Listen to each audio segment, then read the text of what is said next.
monde, j'espère que vous allez bien. Alors aujourd'hui on va parler cheveux. En début d'année je vous ai posté cette photo et je vous ai demandé ok, est-ce que ça vous dit un petit bilan capillaire. Et surtout au cours du temps j'ai eu pas mal de messages me demandant mais Shirley, qu'est-ce qui se passe avec tes cheveux, parce que l'évolution n'est pas phénoménale comme on le voit sur les réseaux sociaux. Et d'ailleurs il n'y a pas tout le monde qui a cette évolution capillaire.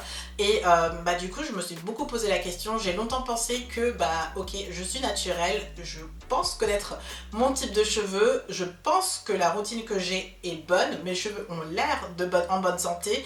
Et j'évolue en fonction, ou si mes cheveux poussent lentement, c'est que génétiquement mes cheveux poussent lentement. Et c'est comme ça, donc ça va faire 7 ans. Et la longueur de mes cheveux, elle a dépassé clairement la longueur quand j'étais défrisée. Donc aujourd'hui ils sont beaucoup plus longs qu'à cette époque là, ils sont beaucoup plus volumineux, ils sont en meilleure santé. Et en fait je me suis arrêtée là. Donc la question qu'on me pose, je me dis tiens, mes cheveux sont comme ça, donc je sais pas. Et en début d'année, quand j'ai voulu faire mon bilan, quand vous avez été ok, je me suis posé la question, ok, est-ce qu'on peut pas aller plus loin concrètement? Donc je continue mon aventure, je suis contente de mes cheveux, je suis ravie, mais je suis prête aussi pour autre chose, pour expérimenter encore plus, pousser un peu plus mes cheveux, voir ce qu'ils peuvent faire encore plus, parce que maintenant je sais qu'ils sont naturels, je connais leur état naturel, chose que je ne connaissais absolument pas au début. Je sais qu'ils poussent, je sais qu'ils peuvent être en bonne santé, mais est-ce qu'ils peuvent être encore au top? Voilà la question que je me pose. Et pendant ce changement-ci, comme je partage, je vous ai aussi demandé quelle est votre problématique capillaire que vous rencontrez. Et majoritairement c'est la casse, la sécheresse, le manque de volume et la pousse qui pose problème. Et concrètement ce sont naturellement des choses qui arrivent quand on est naturel. Le type de cheveux fait que oui, ok, c'est un peu difficile pour les nœuds, etc. Donc forcément il y a de la casse.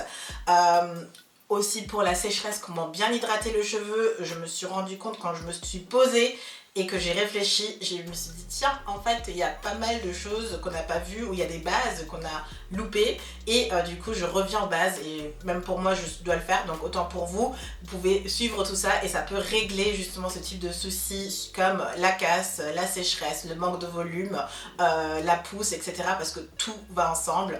Et j'ai décidé de faire de ça aussi une série de 4 vidéos. Je me suis dit ah tiens, il y a des choses qu'on a peut-être loupées ou qu'on a ignorées ou dont on n'a pas parlé, et c'est normal en France, mais je sais pas, je l'ai pas beaucoup retrouvé. Il y a le type de cheveux 2, 3, 4, 1, 2, 3, 4, 4A, 4B, 4C, etc. Vous êtes au courant que moi, je me suis longtemps qualifiée comme 4C. Et c'est très bien au départ, quand on décide de passer au naturel, de regarder un peu les types de cheveux qu'il y a. Mais au final, en tout ce qui concerne le soin, donc comment s'en occuper une fois qu'on connaît ce fameux type de cheveux, qu'est-ce qu'on en fait après, c'est un peu passé à la trappe, j'ai l'impression, ou du moins j'ai pas énormément trouvé de ressources à ce niveau-là. 2 personnes peuvent avoir un type de cheveux 4C et pourtant elles utilisent le même produit et elles n'ont pas le même résultat, ce qui fait que le fait d'avoir un cheveu 4C ne fonctionne pas pareil d'une femme à l'autre. Et c'est une des fameuses phrases qu'on entend souvent sur YouTube des autres nanas qui présentent les trucs de cheveux, c'est ce qui marche pour moi ne fonctionne pas forcément pour toi. C'est de ce constat-là que j'ai décidé de faire cette série de 4, parce que pour moi, premièrement, il faut comprendre le cheveu crépus en soi, comment il est, et ensuite de comprendre ok, comment est-ce que c'est chez soi personnellement, pour faire des petits tests pour comprendre la structure du cheveu vraiment et pas juste dire 4C. Deuxièmement, il faut ensuite appliquer et dire ok, voilà le type, voilà le mien, comment est-ce que ça peut réagir, quels sont les bons produits, etc. pour vraiment synthétiser et vraiment soustraire les trucs qui nous correspondent. Et enfin, dans un troisième partie, donc c'est de l'appliquer et de l'adapter à son style de vie. On a tous un rythme de vie différent. Je pense notamment à la façon de créer sa routine en l'adaptant. Une fois que tu sais, tu connais ton type de cheveux, tu sais ce que tu as besoin, de le mettre en pratique et de créer sa routine, parce que la routine d'une personne pareille ne peut pas correspondre à chacun, et chacun a sa routine différemment, donc il faut pouvoir adapter les connaissances à sa vie, à son rythme. Et dernière chose, bien sûr, en quatrième, c'est de suivre et de refaire des ajustements, de comprendre, ok, tiens, comment ça se passe, comment suivre, parce que c'est une aventure et c'est normal qu'il y ait des changements en cours de route. Ça peut arriver, c'est normal, donc un peu comme moi maintenant, donc d'en arriver maintenant et de se dire, ah tiens, il faudrait peut-être changer des choses. Voilà le constat que j'ai fait par rapport au type de cheveux pour faire mon bilan capillaire. Et du coup, je me suis rendu compte que mon type de cheveux présenté avant, donc je parlais souvent de 4C, n'était pas totalement le vrai type de cheveux. Du coup, j'ai fait le test du type de cheveux vraiment, c'est-à-dire qu'il faut vérifier la structure du cheveu, donc quelle est la forme réelle de ton cheveu, mais aussi sa densité. Est-ce que j'en ai beaucoup sur la tête? Est-ce que j'en ai moins? Est-ce que c'est volumineux? Est-ce que c'est pas volumineux? Quelle est la taille d'un cheveu par exemple? Ou encore, quel est le sébum sur ma tête? Est-ce que mon cuir chevelu est gras ou pas?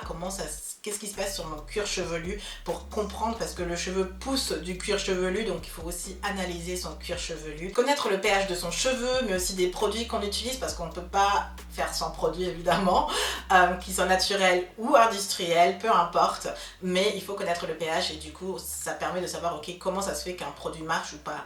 En fait ça permet aussi d'avoir un indice sur l'utilisation et l'efficacité d'un produit. Et dernièrement, le plus important, je pense que quand j'ai découvert ça, je me suis dit pourquoi j'ai ignoré ça pendant si longtemps. Je l'ai su une fois et après j'en ai plus rien fait. Mais la porosité des cheveux est une notion totalement ignorée, j'ai l'impression, ou du moins on n'y prête pas trop attention. C'est très technique tout ça bien sûr. Je suis absolument pas une scientifique et j'ai pas envie de l'être non plus, mais j'ai envie de savoir et de comprendre un minimum pour comprendre mon cheveu.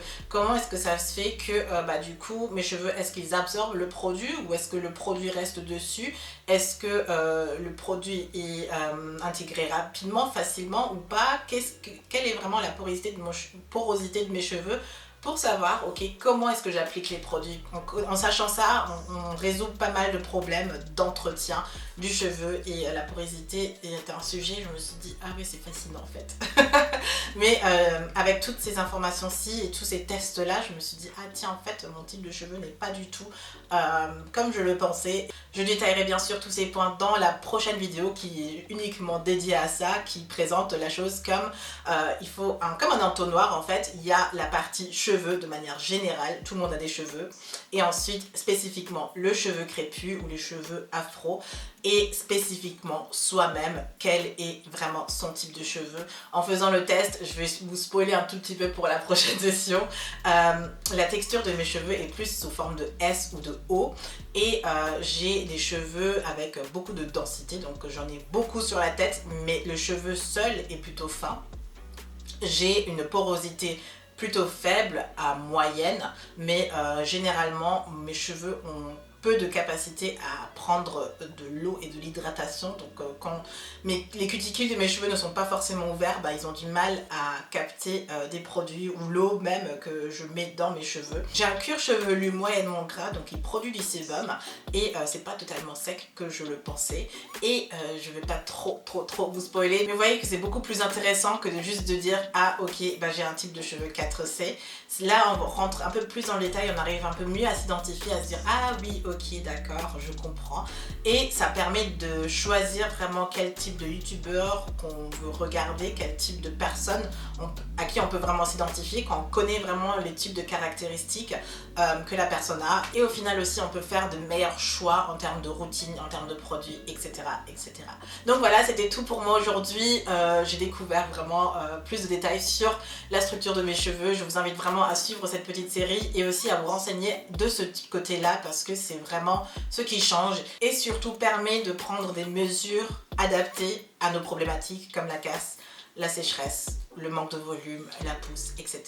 Voilà, je vous dis à très bientôt pour une prochaine vidéo. Si vous n'êtes pas encore abonné, n'hésitez pas à vous abonner. Si vous avez liké cette vidéo, n'hésitez pas à la liker. Et moi je vous retrouve bientôt pour une prochaine vidéo. Je vous fais plein de bisous. Bye.